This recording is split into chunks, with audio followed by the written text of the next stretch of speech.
Hello mọi người, mình là Quyên đây và đây là một phút ở Bển. Nếu các bạn không biết thì hiện tại mình đang sinh sống và làm việc ở Tây Úc. Hiện tại thì mình đang trên đường lên trung tâm thành phố để tham dự một buổi tham quan tại tòa nhà 56 William Street. Buổi tham quan này được tổ chức bởi kiến trúc sư Lee Giang Giang và nằm trong khuôn khổ của tuần lễ thiết kế Design Week của thành phố Perth. Chương trình sẽ bắt đầu từ 12 giờ nhưng mình sẽ lên sớm một chút để kiếm chỗ đậu xe. Hôm nay trời khá là đẹp vì vẫn còn trong mùa thu. Mình sẽ tranh thủ quay thành phố một chút để mọi người ngắm nhé.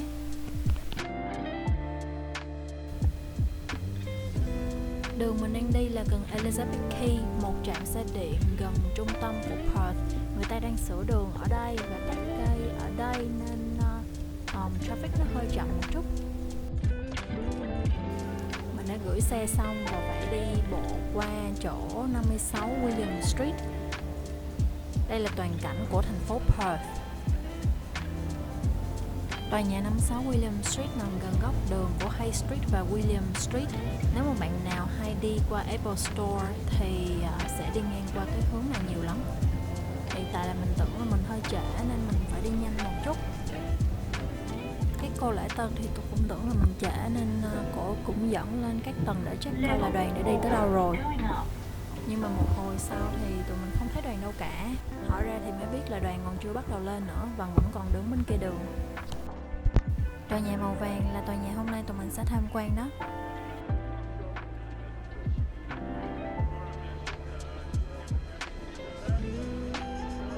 Cuối cùng thì mình cũng kiếm được anh Lee Giang Giang rồi. Đoàn hôm nay cũng khá là nhiều người tham gia, khoảng tầm 20 người. Già, trẻ, lớn, bé có và có một số khách du lịch nữa.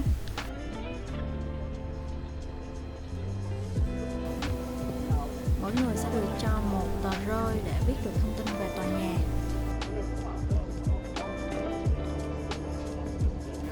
Theo anh Lee Giang Giang thì tòa nhà 56 William Street đã được xây dựng vào 1932 và trước đó thì được gọi bằng nhiều tên khác nhau như là Moss Building, P&O Building hay là Orient Line Building. Bây giờ mình mới thật sự đi tham quan nè mọi người, còn hồi nãy là xé nháp bỏ nha.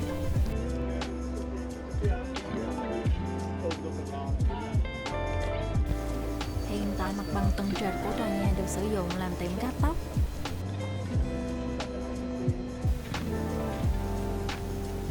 Bạn có thể thấy số 56 nó nằm ở đây.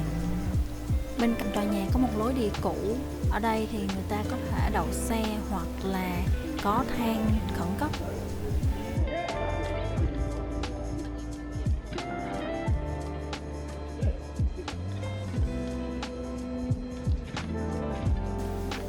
Do trước đây được xây dựng để ở nên sảnh của tòa nhà không có rộng cho lắm.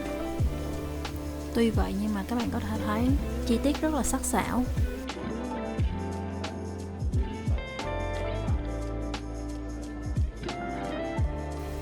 Có thể nói đây là một căn nhà cho người giàu vì trần, tường và sàn nhà được lát đá hoa cương.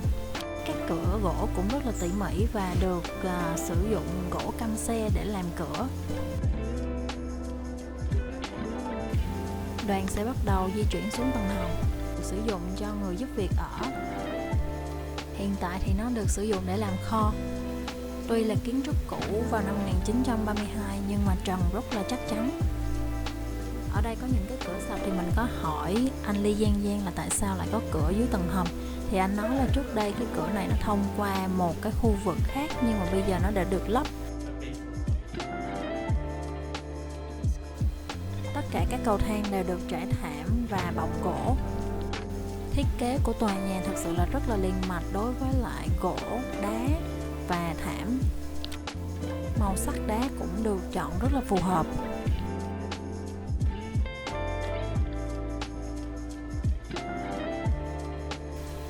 Mình quên hỏi anh Lee Giang Giang là những cái cửa sổ này là đã được thay chưa hay là cửa cũ. Cửa này nhìn ra lối đi thoát hiểm và cũng là giếng trời cho tòa nhà để có ánh sáng tự nhiên.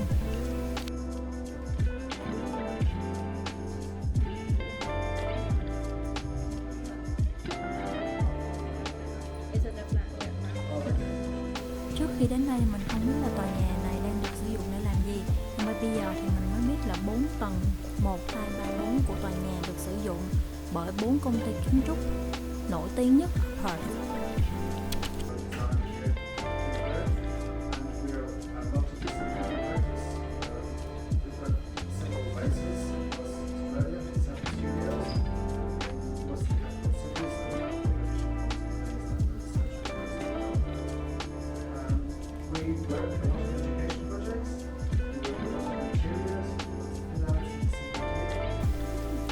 Trên tường phía sau là những cái dự án nổi bật công ty này.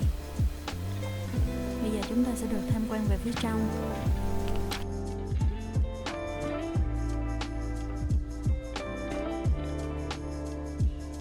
Tuy là nằm trong city, khu vực trung tâm, nhưng tòa nhà được thiết kế để lấy ánh sáng tự nhiên rất là tốt, với những cái cửa sổ đưa ra ngoài.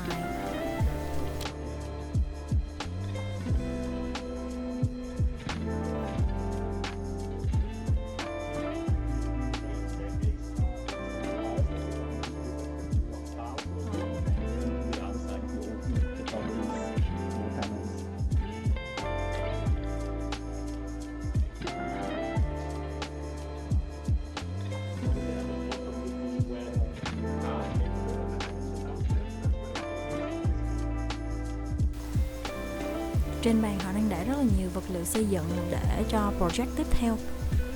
Mình có hỏi anh Lê Giang Giang là cái trần làm bằng chất liệu gì, vì cái nét của nó mềm hơn là cái thạch cao bình thường. Thì anh nói là chỉ là cốt thép và chất thạch cao lên thôi.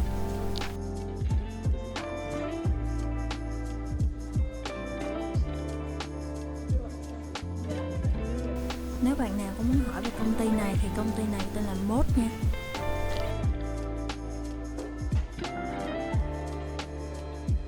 Một cái chi tiết mà tụi mình phát hiện đây là ống đưa thư giữa các tầng với nhau, nên các bạn cứ bỏ thư vào đây và nó sẽ hút lên. Tụi mình bắt đầu tham quan công ty thứ hai là Site. Tuy cấu trúc tòa nhà mỗi tầng đều giống nhau, nhưng thiết kế nội thất của mỗi tầng nó lại khác nhau tùy theo cái công ty mà họ sử dụng cái không gian này.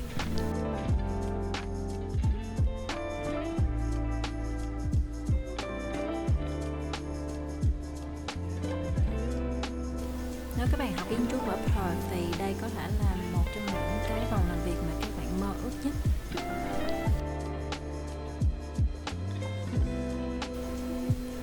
Trên bàn này là những chất liệu mà công ty đang sử dụng cho project sắp tới.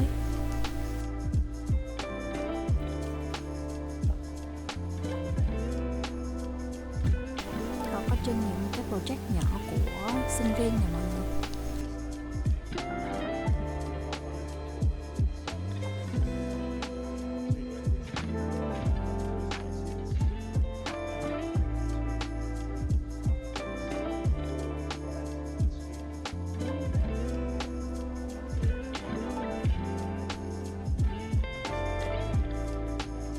It hovers around sort of 11 to 12 to 13, and generally most of our work is in the government sector.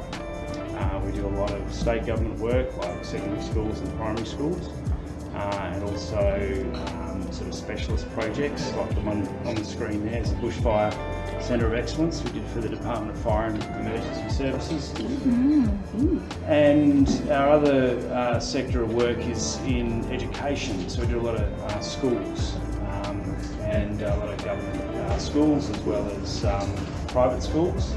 And the other sector we do is like sports facilities, libraries, community centres, all of that for local governments. So a lot of our clients are City of Rockingham, City of Wanneroo, City of Swan. We do projects all out in the Wheatbelt as well. Up north we did the Ningaloo Centre up in Exmouth for the Shire of Exmouth. So we've been involved with quite a few local government agencies over the last sort of 15, 20 years, doing all sorts of projects all over WA. We're a very collaborative practice, I guess, in terms of design. We tend to not have any sort of design meetings, but more just everybody pitches in and gets involved, from the grads right through to the directors. Both Steve and myself as directors are pretty hands-on. in projects right through. We do tend to let the grads and the project architects take over and run things as much as we possibly can so they can learn, and we just come in and sometimes help out, put out the fires that may occur as a result of that. So, but that's essentially us in a nutshell. Hanging down and everything like that. So we've got lots of natural ventilation, openable louvers, natural light, damp blonde around the surrounds, and it's really something else. Baldivis is going ahead. Baldivis is, yeah. Fastest growing, I think, isn't it? Yeah, it is. We do a lot of work with the City of Rockingham. That's the Rockingham Youth Centre. This one here that we've just we finished a couple of years ago. They picked up a few awards. Yeah. Converted an old building, old commercial building, into a youth facility for them.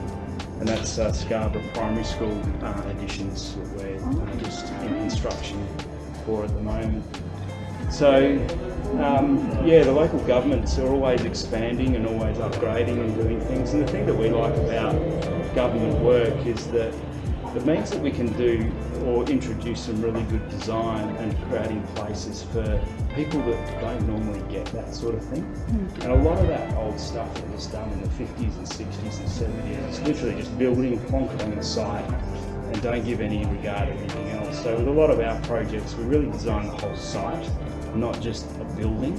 And like with this one, you can see how even the paving and everything in the landscape all come together to really make sure the building becomes seamless within its site. So a lot of our projects are very much about indoor-outdoor relationship as well.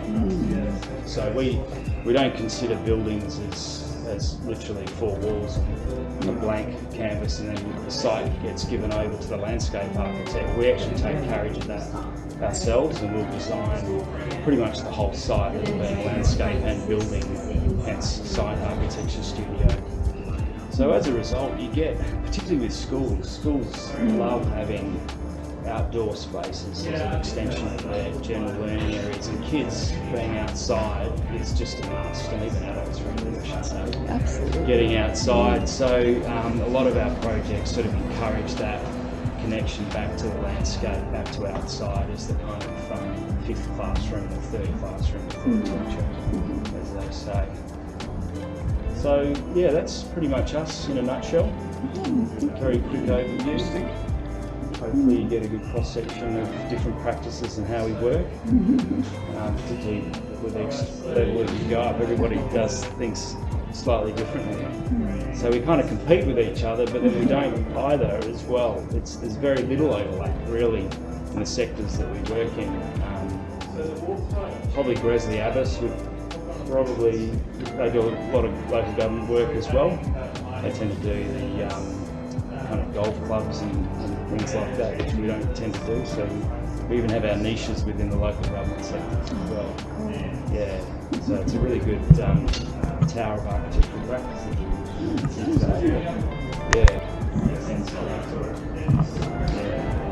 So I'm working for education agent. So I just have a question. So if my students want to get into this kind of environment, they want to work for government or like academic agents. So what kind of degree should they get? Like for example, maybe like certificate in construction or?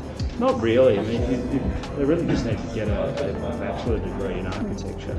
So obviously going through the three schools of architecture is not done now. You don't know why incursion.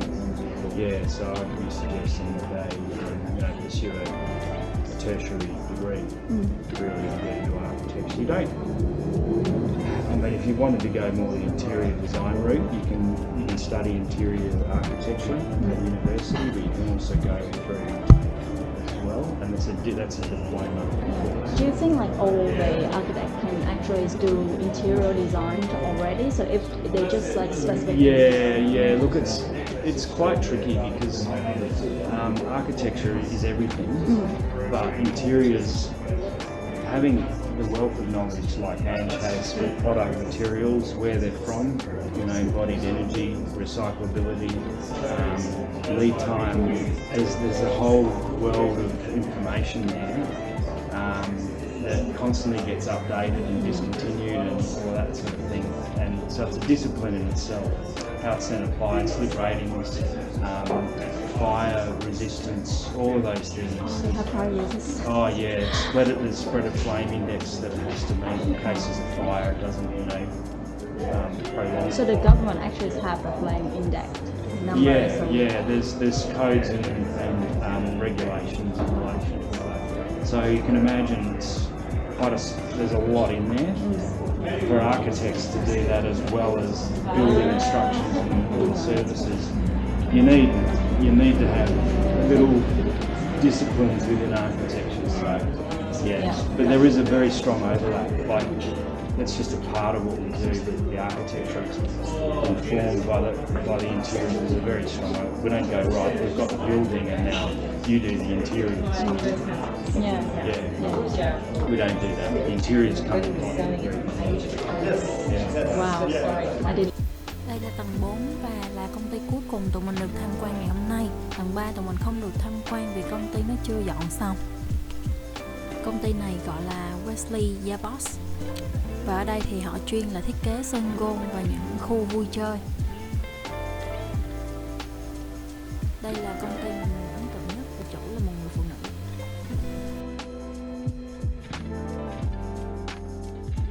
So welcome, we're Gresley Abbas. My name is Kaylee. I think we're one of 4 architectural practices in the building, so there is something about this building that seems to attract us.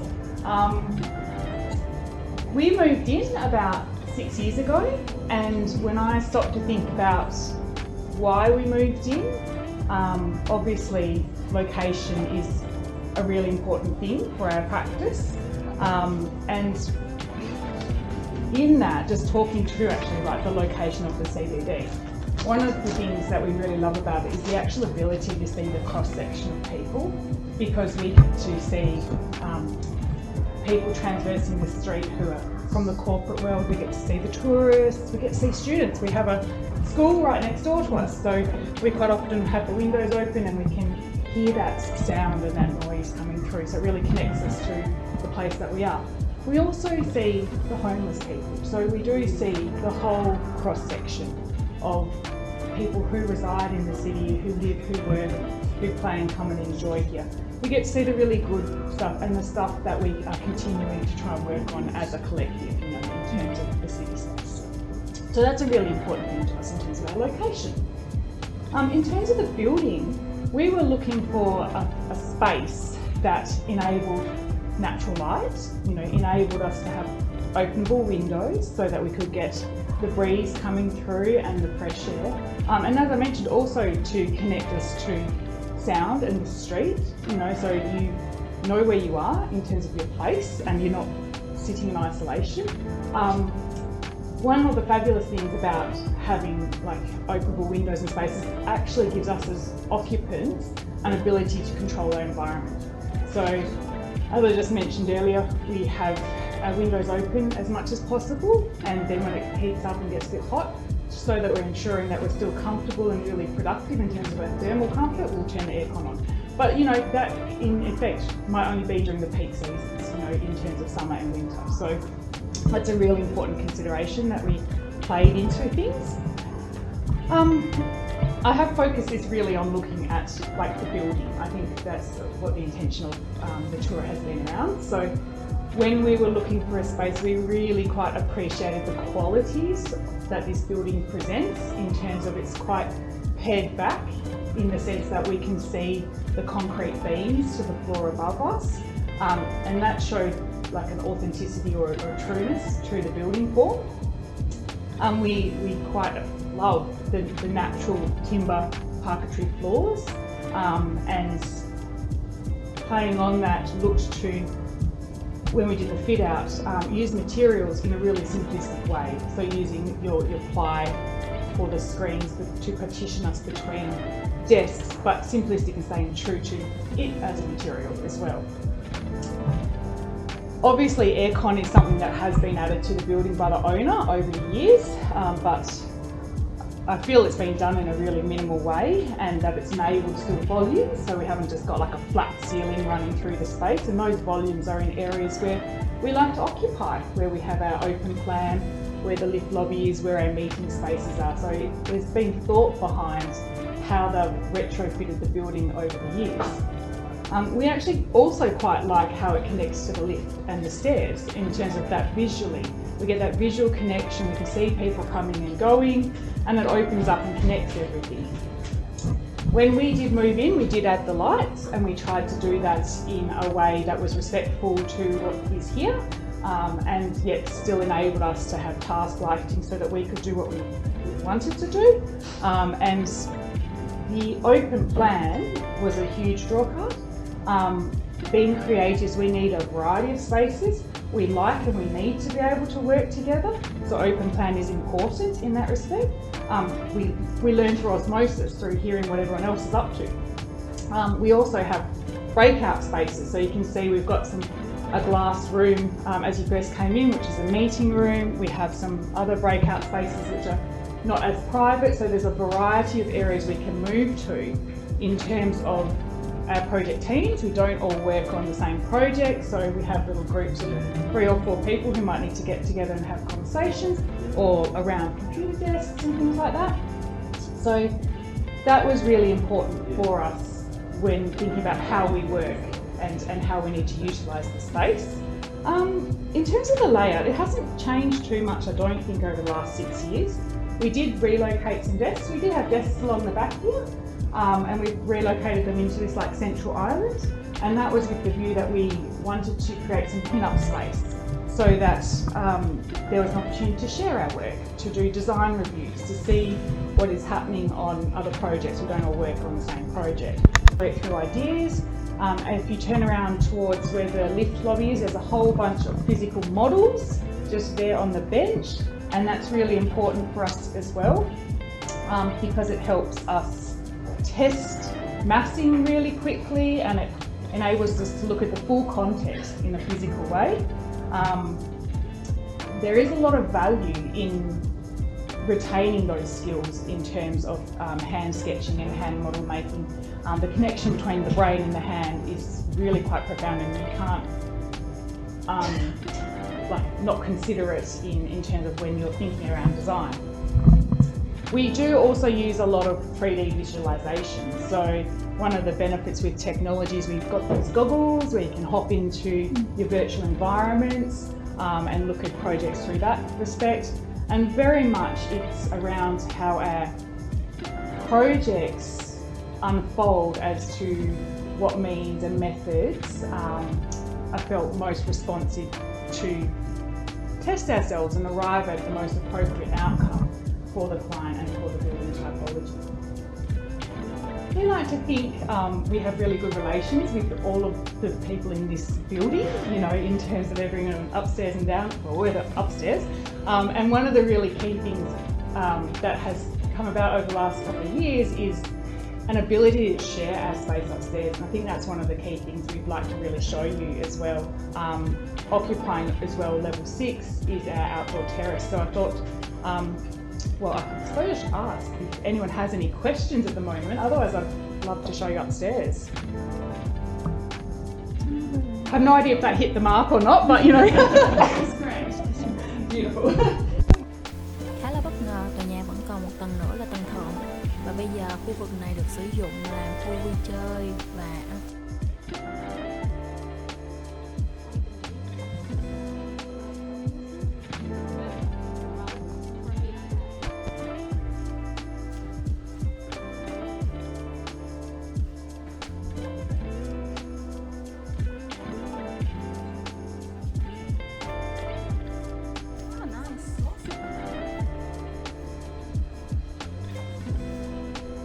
Empty up here, but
one thing too much. Sometimes you have to broaden your horizon. Yeah, because my first interest is architecture, which is why I studied architecture like past 6 years in medicine to make different mixtures. Yeah. Have you ever thought of like going into medical, or you would say in architecture? Well, when I was studying architecture for 5 years, I was a bit too. Ok, hết phim, hẹn các bạn lần sau.